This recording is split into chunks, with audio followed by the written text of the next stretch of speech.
बच्चा दबोच कर रख, अब होगा फ्यूचर ब्राइट। हेलो, मैंने तेरा बच्चा उठा लिया। अरे सुन नहीं है, ऊपर वाले ने अपना बच्चा उठा लिया। आए ऊपर वाले ने नहीं, मैंने उठाया है। तुमने उठाया? कौन यमराज?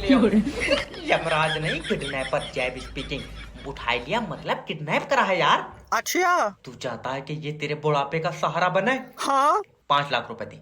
रहने दो, मैं डंडा ले लूंगा। अरे मजाक नहीं, अगर मुझे पैसे नहीं मिले मैं इसकी सांस रोक दूंगा। चालू कै बजे करोगे? ये लौंडा तेरा इंजन है, चालू कै बजे करोगे? इंजन का तो पता नहीं, लेकिन 5 लाख का तो नहीं है। कितने पैसे देगा? 600 रुपए। इतने भी क्यों दे रहा है? हाँ रहने दो, मैं दूसरा बना लूंगा। दूसरा बना लूंगा, तेरे पास आदमी देने वाली मुर्गी है। तुझे क्या लेना देना है? मेरी इसकी माँ से बात कराओ। हेलो भाभी जी, तुम चाहती हो कि तुम्हारे बच्चे की सांसें चले? हाँ, 5 लाख रुपए दो। सांसें बंद कर दो। हेलो ओए, इन्वेस्टमेंट भी वापस नहीं आई।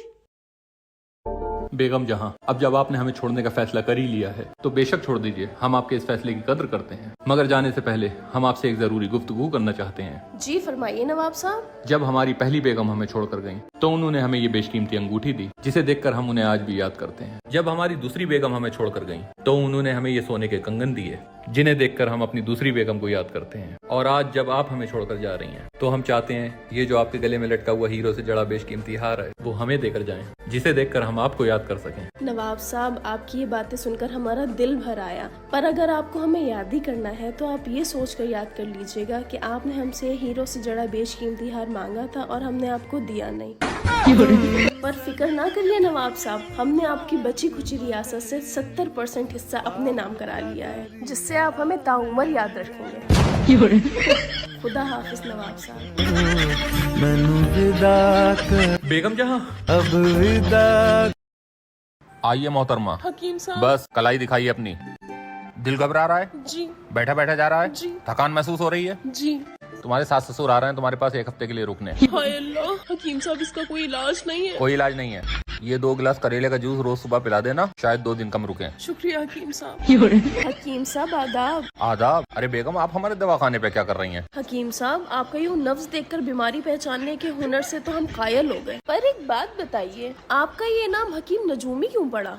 दरअसल हम लोगों की नब्ज देखने के साथ साथ हाथ देखने का भी हुनर जानते हैं। अच्छा, तो आपने हाथ देखकर ही पता लगाया था कि आपका निकाह हमसे होने वाला है? नहीं, ख्वाब देखकर। कैसा ख्वाब हकीम साहब? जब हमारा आपसे निकाह होने को था, तो उसके चंद रोज पहले हमने ख्वाब में देखा कि एक लंबा सा एनाकोंडा सांप हमारी गर्दन पर लिपटा हुआ है और हमारा दम घुट रहा है। तो हम बस समझ गए कि हमारा निकाह आपसे होने वाला है।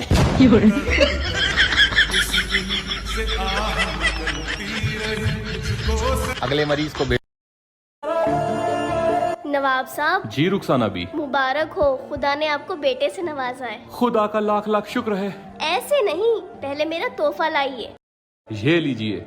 माशाल्लाह। नवाब साहब, ये बेशकीमती हार हमारे लिए। इसे 2-4 रोज इस्तेमाल करने के बाद हमें वापस कर दीजिएगा।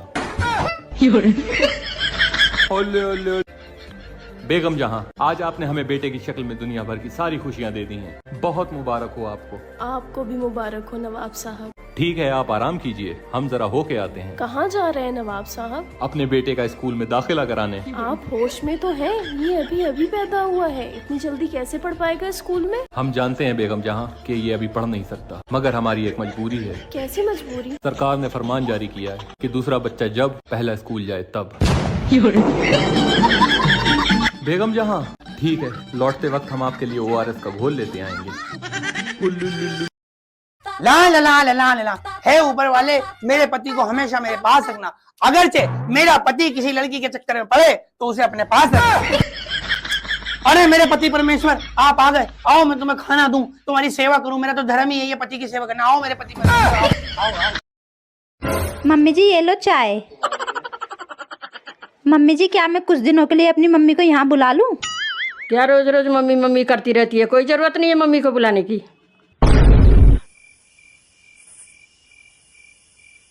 कभी अपने पापा को भी बुला ले, हम भी 2-2 पैग लगा ले।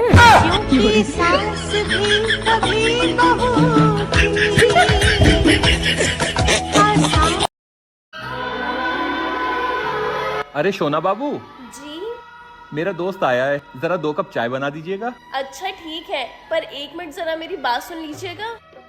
आ रहा हूँ, अभी आया। हाँ क्या हुआ? अरे मैं कह रही थी कम से कम अपने दोस्तों के सामने तो मुझे ऐसे नामों से ना बुलाया करिए, मुझे शर्म आ जाती है। अपने शोना बाबू को ऐसे नामों से नहीं बुलाऊंगा तो किसे बुलाऊंगा है?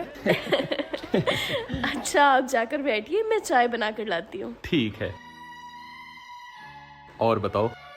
यार तुम्हारी शादी को इतने साल हो गए, तुम आज भी अपनी बीवी को इतने प्यारे प्यारे नाम से बुलाते हो, इतनी मोहब्बत करते हो अपनी बीवी से। नाम भी ना लो मोहब्बत का, नाम भूल गया हूँ अपनी बीवी का, याद नहीं आ रहा है और पूछने की मुझमें हिम्मत नहीं है।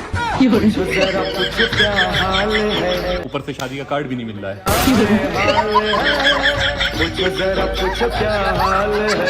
और बताओ सब ठीक है?